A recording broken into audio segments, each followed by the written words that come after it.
for those officers had to fall back a little bit when he was driving on the wrong side of the road. But they should be able to catch up soon. But still wrong side of the road here.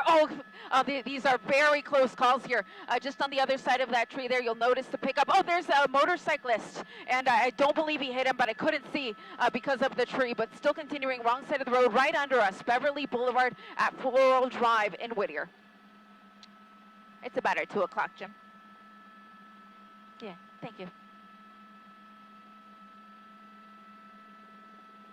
Yeah, exactly. At least if the officers are right behind him, then other motorists will know that this is a pursuit and to try to avoid this guy and just move out of the way. But when there isn't any ground crews behind him, you just think that this guy's out of his mind and just driving on the wrong side of the road, not knowing that this is an individual that police are in pursuit of.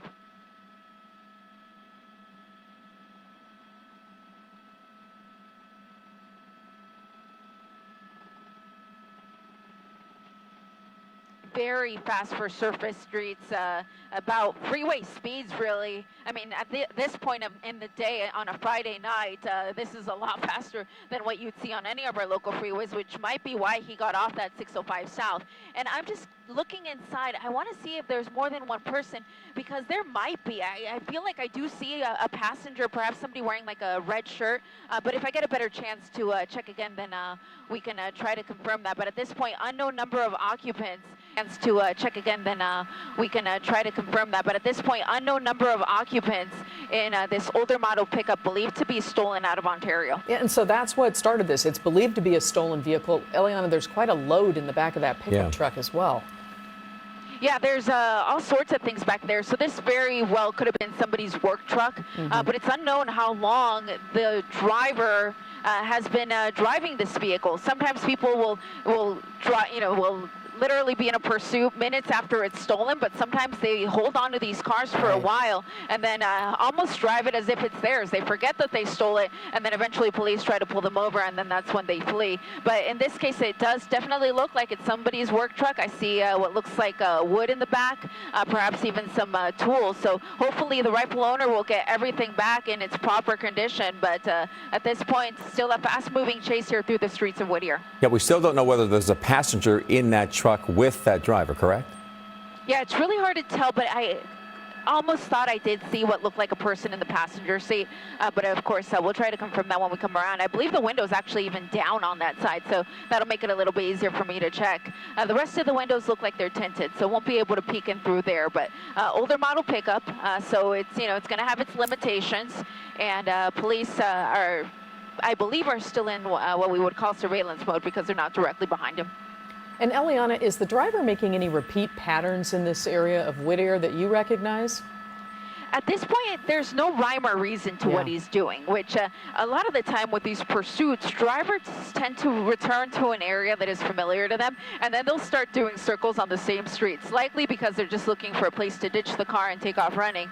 But in this case, the pursuit actually started all the way in the IE. It started in Ontario, so I would venture to say that this guy is lost and just trying to find his way back to the freeway, which in this case, if he's trying to get back to Ontario, he has to hop on that 605 North and then try to pick up the 60 East or even the 10 West.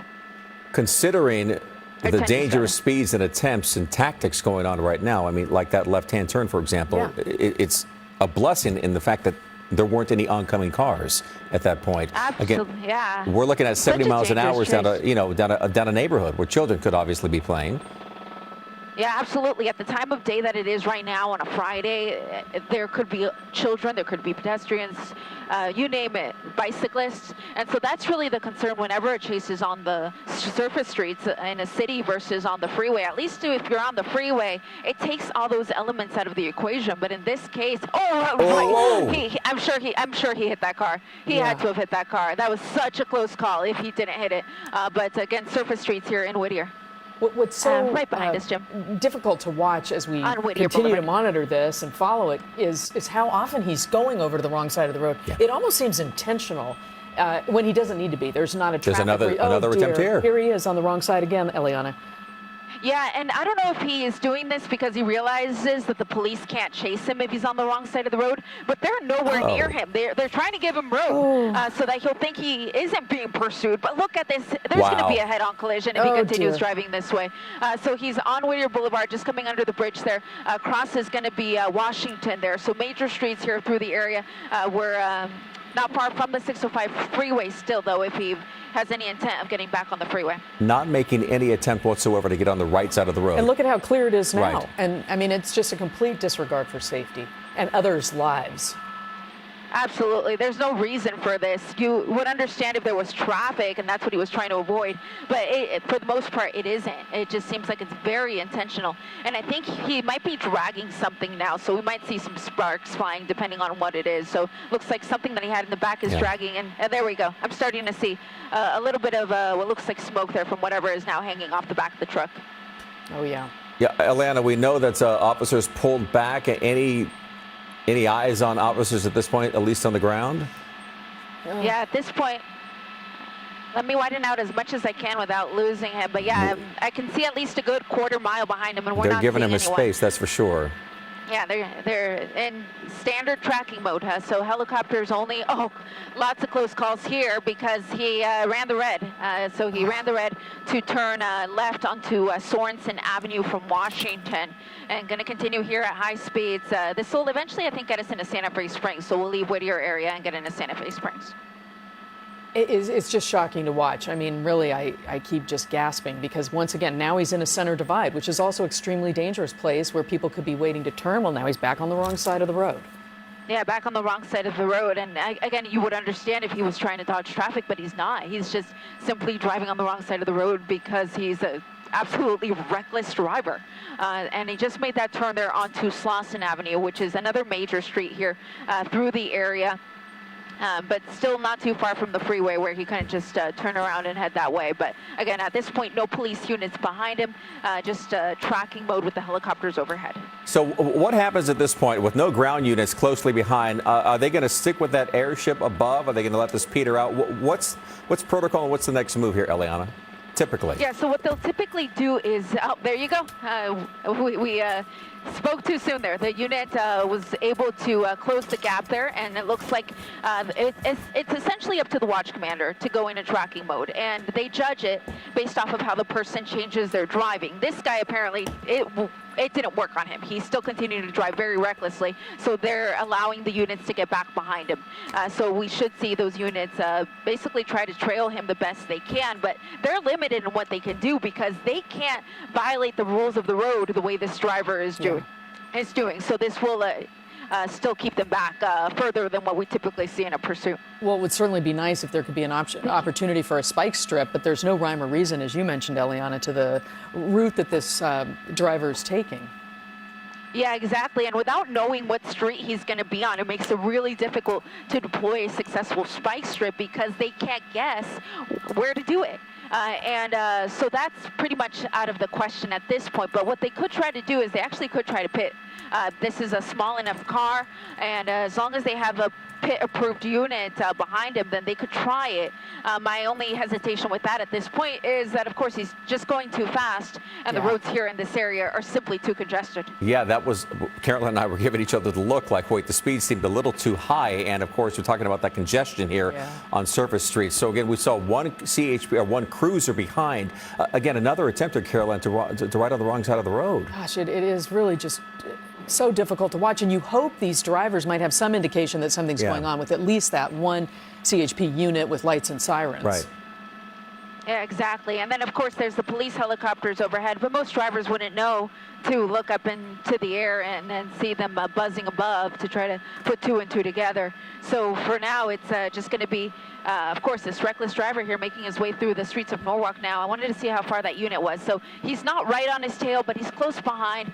Looks like he might be turning onto Florence here. So we are now in Santa Fe Springs, and He tricked me there. He's continuing southbound on Norwalk Boulevard. So this does put him into Santa Fe Springs. And if he continues driving in this direction, it's actually going to put him closer to the 5 freeway, because that will be the next freeway that he runs into. So if he has any intent of getting back on the freeway, the 5 is now his best or closest option. But he still has a 605 not too far away. But we'll see what he does. I don't know that this guy even has a plan here in place. I think at this point he's just trying to get away, and he'll do whatever it takes. But you see that this police unit really not giving him too much in the way of room now. So all of that room that he had before, that has completely gone away. And now we do have units directly behind, as well as 2 police ships overhead. It's going to be Ontario Police as well as the Sheriff's Department from LA County.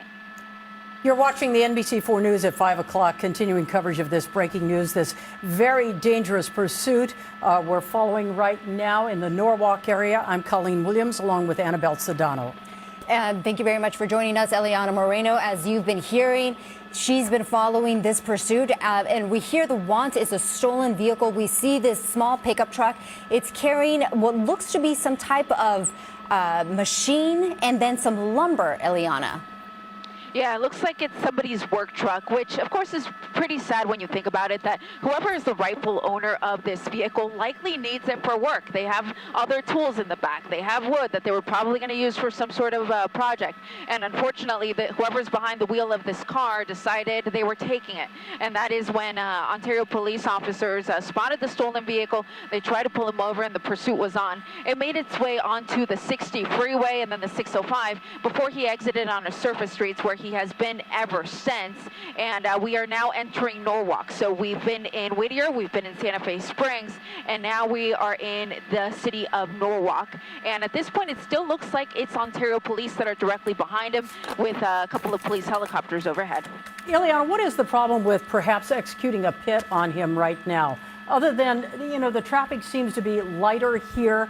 He's obviously a dangerous driver. He seems to have a preference for driving on the wrong side of the road.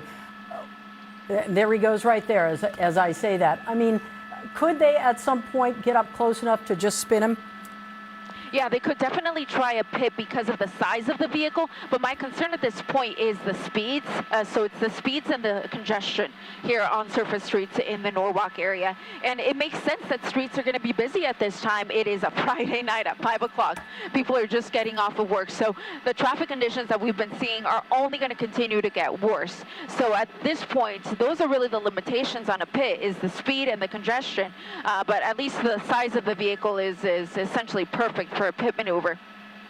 The other concern with an older model car like this is sometimes doing a pit maneuver won't work on them because it doesn't necessarily kill the engine the way that it does in a newer model car. So I have seen pit maneuvers executed on older cars like this, and a lot of the time they don't work. So if it comes to that, we'll figure it out to see if that's possibly what is allowing this driver to continue. But for now, we're in Norwalk. We're on surface streets, Foster Road at Fairford Avenue, so a residential area, homes on either side of the street. A lot of people probably just coming home from work or school, and this stolen vehicle pursuit making its way through its streets at a fast rate. Now, this is a major concern. Again, repeating that it is a Friday night. Many kids, especially now that we're talking about a residential area, could potentially be riding their bikes, walking around in that particular area. And we've seen how reckless this driver is. Talk to us about a protocol. What would be protocol right now? So at this point, they're going to try to continue to chase from the helicopter because they know that they can at least keep tabs on him and figure out where he goes. But the concern is if they just do helicopter only, other drivers won't really realize that this is a pursuit and won't know to get out of the way. Wow, that was a close call. There were some cars there waiting in the center turn lane, and he had to squeeze between cars. So it was a very close call. So at this point, they're going to continue to chase from the helicopter. Obviously, the ground units can't drive on the wrong side of the road the way he's been doing. So hopefully he doesn't run anyone over, hit. Oh, no. Okay, I'm going to widen out real quick. Oh, he was coming so close to that cyclist. Pardon me. It was too close for comfort. I had to widen out. He didn't hit him, fortunately, and is continuing here on Imperial Highway. Which direction is he headed right now? So at this point, he is headed westbound on Imperial Highway. Imperial Highway, of course, a major street here through the area, and will actually take us all the way to LAX. But it looks like we're not going to get that far because he just made that turn there onto a smaller street called Hoxie Avenue. That was a southbound turn from Imperial. You know, I'm looking at this and I'm what. Oh, gosh. Oh, yeah. Is that that's an off-ramp? Off-ramp there. Yeah. Wondering about the stability of this truck. It seems to have some issues, perhaps because of the load in the back. Yeah, that could very well be it. And he's also dragging something that's in the back of the truck. So I can see that there's something hanging that sometimes will have some sparks flying. But he looks like he just got on the freeway. So he got on the, it looks like going to be westbound 105 freeway, which is, of course, as I was saying before, that could take us all the way to LAX as well. But we're, of course, not going to get that far. He's off-roading here. He's in the dirt area just off the 105 freeway at Bellflower Boulevard. Really for no apparent reason, because he's got no traffic ahead of him. He could have stayed on the freeway, but he's doing some off-roading here. Officers are very close by. He's probably just going to get stuck, or he's going to overturn here as he continues here. Going to be going down into a ditch. Is that He's down in going the to go wash? down into the wash. Oh, boy. So down into the wash. We'll see what this little truck is made out of here as it goes down into the wash and under the freeway. Again, this is going to be the westbound 105 freeway. He's currently under there still. I haven't seen him pop out, so I'll keep a slightly wider shot. And we'll see if he comes out on either the left or right side of the screen, but currently right under the 105. Where did those other units go? It looks like they're still on the freeway. So they're on the freeway. They're trying to figure out how to get down there. So this officer... Okay, we're having some issues with Eliana's picture. We also want to mention that while we are monitoring this chase, we are also monitoring the press conference with Mayor Karen Bass, who is expected to talk about the storm, the second storm that's coming our way. We just got Eliana's picture back. Eliana, I'm trying to see down there, like somebody on a bicycle. Is there a bike path or something down there as well? Yeah, there very well could be. And there's the car. Okay, so we just came into the other side of the car. Other side of the freeway here, so we're on the northbound or north side of the 105 freeway. He came down and then got stuck, so he's stuck there in the fence, and it's hard to tell though if the driver door is open and he is out of the vehicle. But I am hearing a suspect description from the police helicopter, and they have a clothing description for him, which means that he is out of the vehicle running around in the wash right now. Police are saying he's down there, and they're still trying to take him into custody. Do we know if there's another person or if there was another person in that vehicle? At this point, they're only giving a description for one person wearing a white T-shirt, which was what we were seeing before when he was driving. We could see that he was wearing a white T-shirt, so that matches. But at this point, they're not giving a description for a second person. So either that second person is still in the car, or they ran off, or there wasn't a second person. We never got an original on how many people may have been in the vehicle. But at this point, we are hearing a description for a man wearing a white T-shirt that is running somewhere in the wash, and police are still trying to locate him. You know, typically in those washes, we often see encampments, and we did see somebody riding a bike there. But given the weather this week and the storms we've had, those washes fill up with water, so it's unlikely you will see homeless down there. So there shouldn't be that many people down there. Yeah, exactly, because authorities do their due diligence to make sure that everyone is clear of the wash when we're having a big storm like this. Sometimes they'll even come through with the helicopter and make announcements to get people to leave. So technically there shouldn't be anyone down there, but I do see somebody walking here. Up on the bank there? Okay, that's a black so I do see sweatshirt, that. though. Yeah, he doesn't really match the clothing description. But we do see those encampments, Colleen, that you were talking about. And this is, of course, also very worrisome because, you know, this person could particularly hide amongst them. And these people don't know what's going on. I got him, Jack. Thank you. Okay, we also, Eliana, can you talk to us about police and sectioning off this particular area? Yeah, so police are coming to the area. They're going to set up a perimeter to try to locate this guy. I do have somebody walking around here. So what I am hearing is the police chief says that this guy doesn't match the clothing description that they had originally, which was that white T-shirt.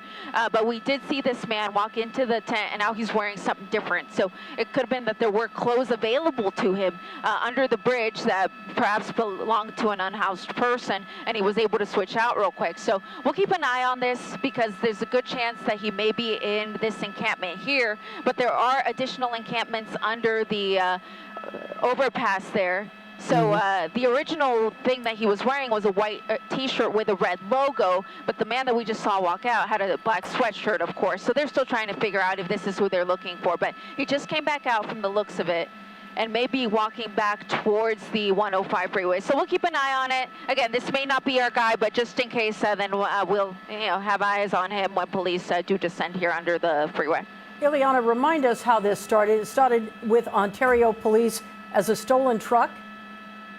Correct, yeah. So this started as Ontario Police with a stolen truck. It made its way westbound on the 60 to South 605, and then he exited on a surface streets in the Whittier area, very close to Rose Hills. And he drove through the surface streets there for quite some time at high speeds. It was a really dangerous chase. And then when he got to the 105 freeway, he hopped on for just a moment and then went off-roading in the dirt and then went down the side. And here's another car coming out from under the freeway, which is really interesting because there shouldn't be cars down here. So that's interesting that this car would be down here. I don't know if this has anything to do with it, but police are looking at it because they're wondering what this car is doing there too. So the police helicopter is going to follow this car too, and we can keep an eye on it as well. But this is going to be in the Downey area. I'm hearing that Downey police are getting dispatched to the scene now. At best, this looks like a bike path here. Right. Yeah, and then that is not the pickup truck. That looks more like an SUV type. Yeah. Yeah, this is definitely not the pickup. The pickup's actually stuck over there. Yep.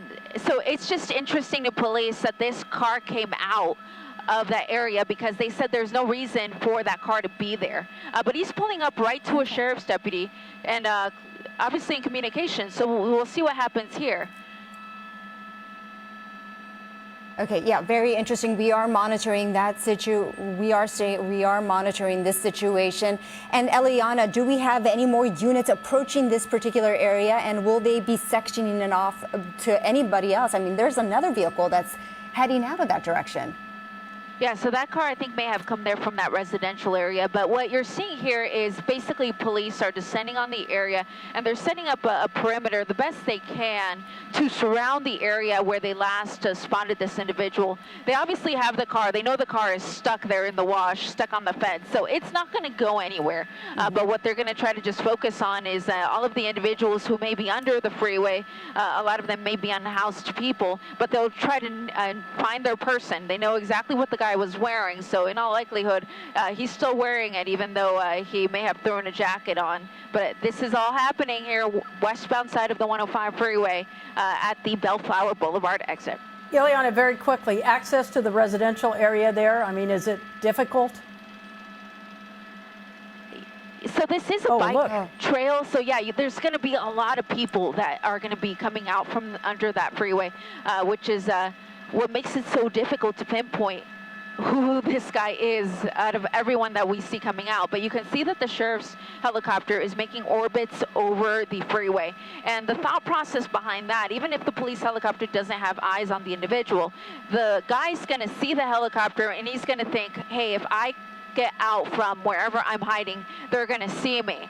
And that does buy police some time to bring out the police canine, to bring in additional officers, to set up that perimeter and to try to locate him. Talk to us about the canine. How would they know exactly who they are looking for? It's usually based off of scent. So that guy was in the car for a good while, and so his scent is going to be in that vehicle. So they'll take the police canine to the car. He'll be able to sniff around and then basically get a good idea of who he's looking for. And then that's when the search can begin. And of course, it's going to be a very methodical search, but these are specially trained canine. That's exactly what they're trained to do. So they will basically sniff around and try to locate him, or even just locate anything he may have dropped, an article of clothing, for example, and that may help them find this individual. All right, once again, this is the 105 in Downey. We will continue to monitor the situation out there. Ileana overhead as they look for this driver who led them on a very dangerous pursuit from the Ontario area. Police say driving a stolen truck. The other big story that we are covering right now has to be the storm that is getting ready to move into the area really within hours. Yeah, that's right. Within the next 24 to 48 hours, we'll start to see that moisture arrive, and especially by Sunday into Monday. Those are the key times that we're watching very closely for you. So I want to show you the picture outside because we are drying out today after the moisture we had just yesterday across our region. Here's a live look outside as we're looking from our valley camera. Those puffy clouds there in the distance. Van Nuys right now.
Okay.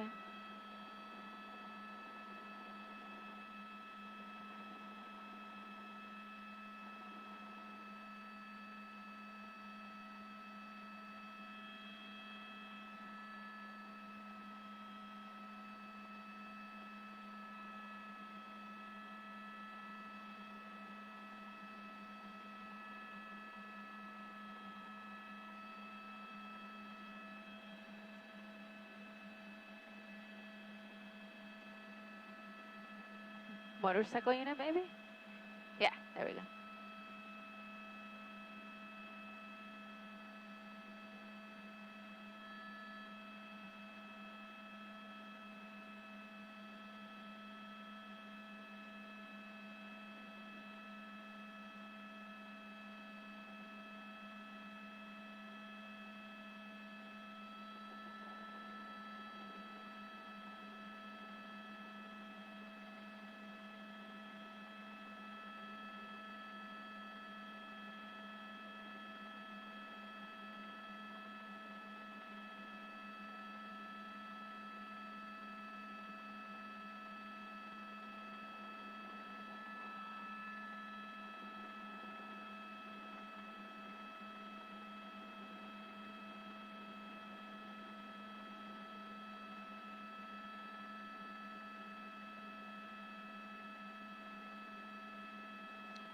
They don't know for sure. They're just taking him into custody for now because he's a man in the area of where the car foot bailed. So, and there's one more in the encampment that they're looking at.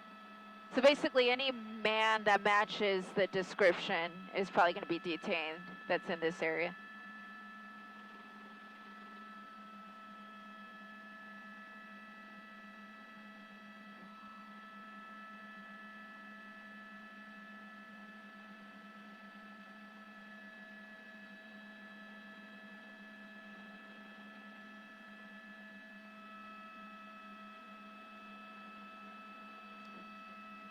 Yeah.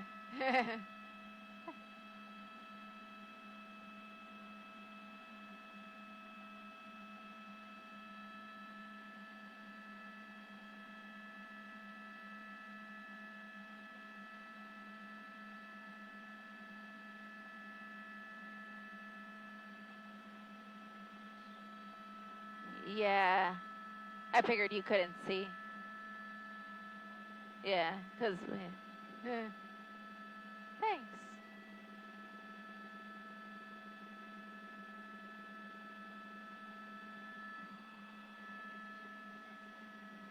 It is, yeah.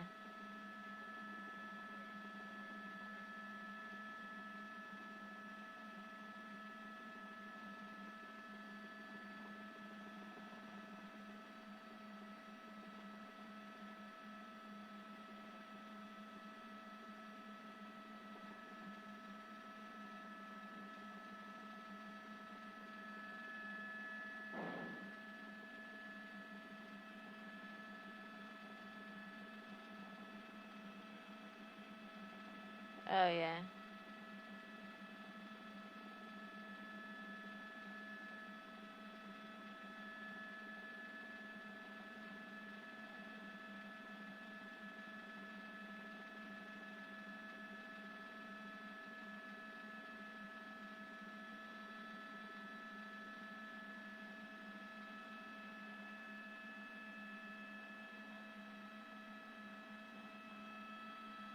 The one that crashed?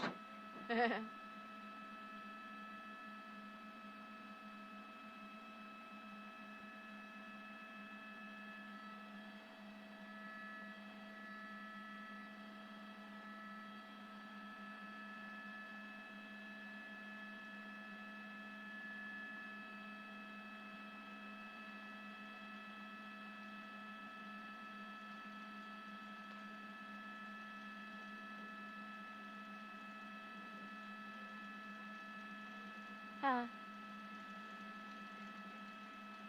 Huh.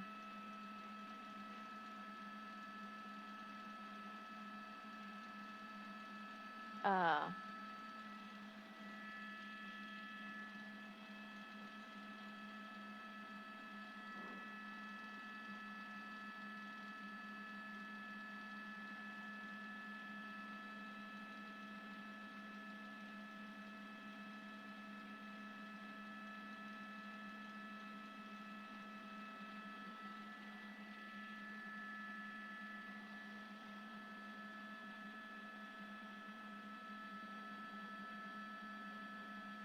Yeah, exactly.